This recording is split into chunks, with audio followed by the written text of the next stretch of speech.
Good morning मेरे प्यारे छात्रों। आज हम बात करने जा रहे हैं कि अगर आप जो है प्रोग्रेसिव वेव के बारे में समझना चाहते हैं कि प्रोग्रेसिव वेव क्या है। आप जानते होंगे पहले से भी कि अगर हम शांत जल में एक पत्थर का टुकड़ा फेंक देते थे, जो वेव आगे बढ़ती है कांस्टेंट वेलोसिटी से, वो वेव हमारी जो होती है वही प्रोग्रेसिव वेव होती है। तो जल के अंदर जो वेव हमारी जनरेट होती है वो हमारी कौन सी वेव होती है? प्रोग्रेसिव वेव होती है। लेकिन प्रोग्रेसिव वेव को समझने के लिए कुछ बातें समझना पड़ेगा, तो इसलिए हमने यहाँ पे प्रोग्रेसिव वेव के बारे में लिख दिया है कि प्रोग्रेसिव वेव क्या है। और एक बात और आपसे कहना है कि चैनल पर अगर आप नए हैं तो लाइक शेयर एंड सब्सक्राइब करना ना भूलिएगा। तो प्रोग्रेसिव वेव के बारे में समझते हैं कि प्रोग्रेसिव वेव है क्या। तो progressive wave carries energy from one place to another place without transferring of any material।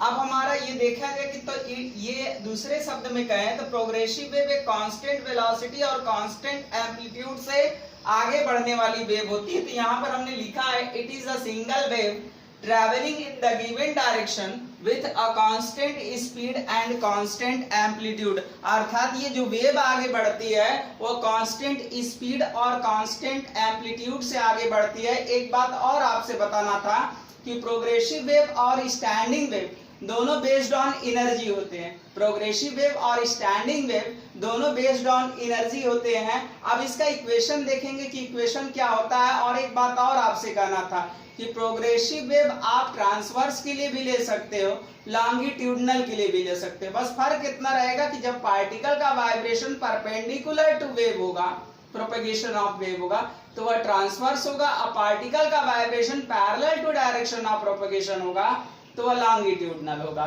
तो आप जो प्रोग्रेसिव वेव है उसमें ट्रांसवर्स को भी इंक्लूड कर सकते हो और लॉन्गिट्यूडनल को भी इंक्लूड कर सकते हो। तो देखते हैं कि यहाँ पर जो है क्या इक्वेशन होगा प्रोग्रेसिव वेव का।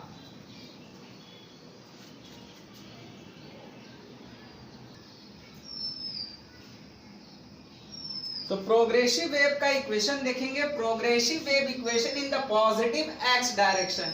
एक्स डायरेक्शन में प्रोग्रेसिव वेव का इक्वेशन अगर आपको देखना है तो y बराबर a sine omega t minus k x.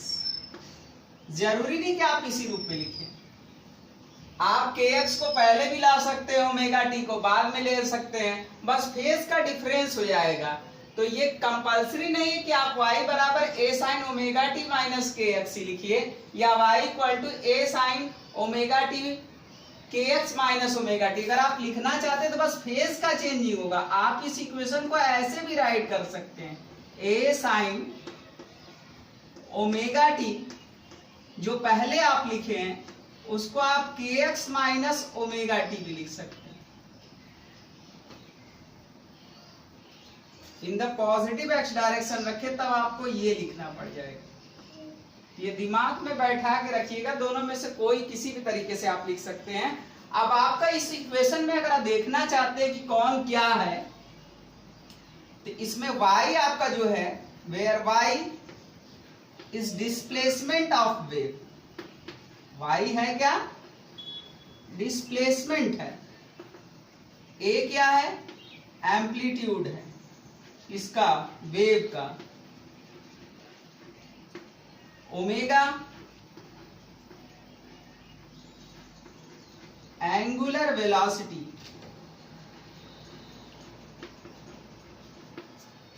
के वेव कांस्टेंट कह सकते हैं या प्रोपगेशन कांस्टेंट कह सकते हैं। वेव कांस्टेंट भी बोल सकते हैं, प्रोपगेशन कांस्टेंट भी बोल सकते हैं, प्रोपगेशन कांस्टेंट भी बोल सकते हैं। या आप जो k बराबर आप जानते हैं वो 2 पाई बाई लैम्डा जानते हैं, तो इस k को wave constant, propagation constant, angular wave number भी आप बोल सकते हैं। Angular wave number.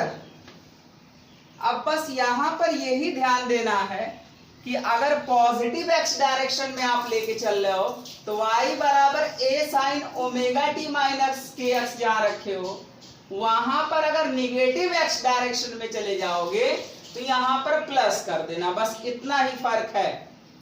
तो ये याद रखिएगा, अगर आपको यहां पर वेव वेलोसिटी निकालना है कि वेव वेलोसिटी क्या होगी, तो वेव वेलोसिटी आपको निकालना है।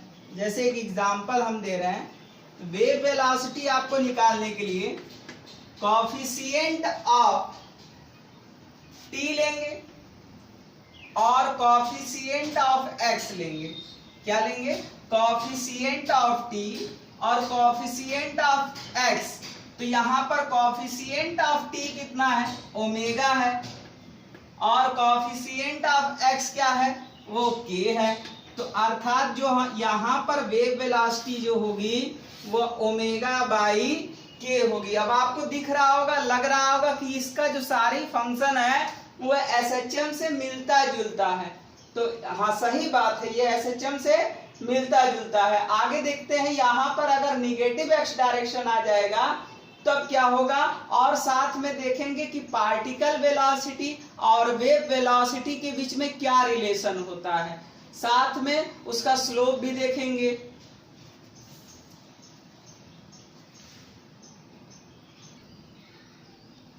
तो यहां पर देखिएगा, in the negative Z direction in the negative x direction हम लेके चल रहे हैं कि प्रोग्रेसिव वेव का इक्वेशन क्या होगा। तो प्रोग्रेसिव वेव का equation in the negative x direction जब आपने लिया तो देखिए सारा कुछ वही है, जहां वो माइनस था वहां पर ये क्या हो गया? प्लस हो गया। तो बस ये जब डायरेक्शन चेंज करेंगे तो वेव में यहां पर वो, जहां पर वो माइनस था वहां पर ये क्या हो जाएगा? प्लस हो जाएगा। इन द अदर फॉर्म अगर आप देखना चाहें तो आप बहुत कुछ कर सकते हैं। ओमेगा बराबर आप लोग जानते हैं D theta upon D T होता है, ओमेगा बराबर 2 पाई बाई टी होता है, ओमेगा बराबर 2 पाई एफ होता है, के बराबर 2 पाई बाई लैम्डा होता है। तो दूसरे भाषा में अगर आप इसको लिखना चाहते हैं तो y बराबर a साइन ओमेगा की जगह आप 2 पाई बाई टी भी लिख सकते हैं, और plus 2 pi by lambda into क्या लिख सकते हैं? x लिख सकते हैं। ये भी हमारा इक्वेशन हो सकता है। तो y बराबर a साइन 2 पाई अगर आप कॉमन ले लीजिए तो small T by capital T अब प्लस x बाई क्या हो सकता है? लैम्डा हो सकता है। ये भी इक्वेशन बन सकता है, ये भी आपका प्रोग्रेसिव वेव इक्वेशन हो गया। और भी कुछ करना चाहें तो और भी आप कर सकते हैं, इसलिए जितना आप फार्मूला बनाना चाहें उतना बना सकते हैं। a साइन 2 पाई, यहां पर एफ टी फ्रीक्वेंसी के टर्म में हमने लिख दिया, अब plus x by lambda. This is also equation of progressive wave in the form of frequency. तो आपका ये प्रोग्रेसिव वेव हो गया। अब प्रोग्रेसिव वेव याद रखिएगा कि एक कांस्टेंट वेलोसिटी और कांस्टेंट एम्पलीट्यूड से आगे बढ़ती है, और ये बेस्ड ऑन एनर्जी होती है, इसमें मटेरियल ट्रांसफर नहीं करता है। और भी इसका एग्जांपल कौन होगा? जैसे कोई जो है वाटर है, वो स्टील है और उसमें एक पत्थर मार दें तो जो रिपिल उठती है उस पे वाटर के सरफेस पर, वो उसमें जो पार्टिकल होते हैं वो कांस्टेंट वेलोसिटी से आगे बढ़ते हैं। वही वेव जो होती है वहां पर वो कौन सी वेव होती है? प्रोग्रेसिव वेव होती है।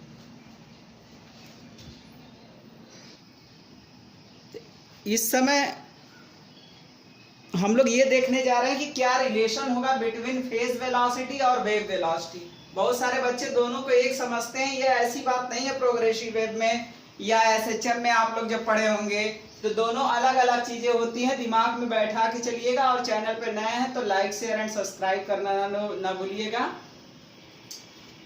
कि आपको आनंद आता रहे। रिलेशन बिटवीन फेज वेलोसिटी और wave velocity in progressive wave देखा जाए तो y equal to a sine omega t minus k x हमने रख लिया। This is the equation of progressive wave in the positive x direction. अब यहाँ पर हमने इसका dy बाई dx निकाला। dy बाई dx जब हम किसी को निकालते हैं, ये तो पहले गलत है, dy बाई dx नहीं पढ़ते। D d x of y मतलब हम डिफरेंशिएट कर रहे हैं y का विथ रिस्पेक्ट टू x, ये करेक्ट है। हम लोग टीचर जल्दी में बोल देते हैं, वो अलग मैटर है, पढ़ना सही सीखिए।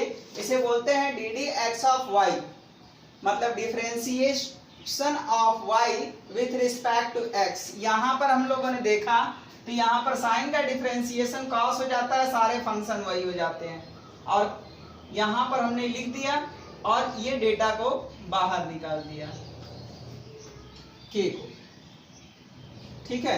अब यहाँ पर हमने t के रिस्पेक्ट में किया तो ओमेगा बाहर आ गया, ये पहले का मैं समझा चुका हूँ। तो यहाँ पर अगर हम लोगों ने देखा कि ये सारा फंक्शन यहाँ पर और यहाँ पर एक जैसा है, बस k को यहाँ लेके चले आना है, तो हमने k को यहाँ लेके चले आए।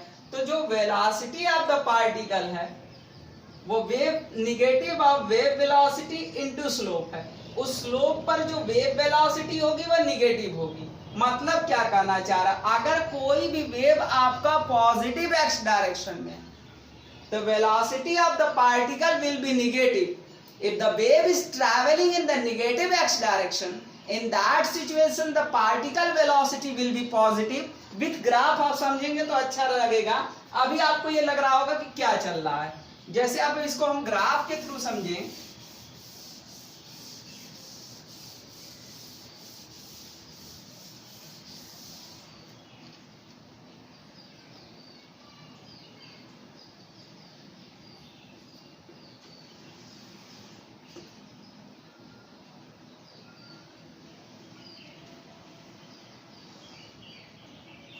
इस तरीके से इस पॉइंट पे हम बात कर रहे हैं, इस पॉइंट पे ये थीटा अगर हम स्लोप ले लिए, इस पॉइंट पर अगर हम पार्टिकल वेलोसिटी की बात करेंगे तो पार्टिकल वेलोसिटी इस पॉजिटिव पॉइंट पर जो होगी वो निगेटिव होगी, और इस पॉइंट पर अगर हम बात कर लें यहां वाले पॉइंट पे,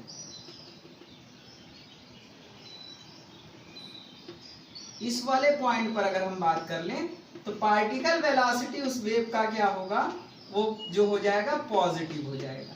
तो यहाँ पर जो वेव का पार्टिकल का वेलोसिटी था तो पॉजिटिव पर वो निगेटिव होगा, और निगेटिव पर वो क्या हो जाएगा, पॉजिटिव हो जाएगा। तो पार्टिकल वेलोसिटी जो होगी वो वेव वेलोसिटी के जस्ट अपोजिट होती है। अर्थात जब वेव वेलोसिटी निगेटिव डायरेक्शन में होगा तो पार्टिकल वेलोसिटी का डायरेक्शन पॉजिटिव होगा, और जब वेव वेलोसिटी का डायरेक्शन पॉजिटिव होगा तो पार्टिकल वेलोसिटी का डायरेक्शन क्या हो जाएगा, निगेटिव हो जाएगा।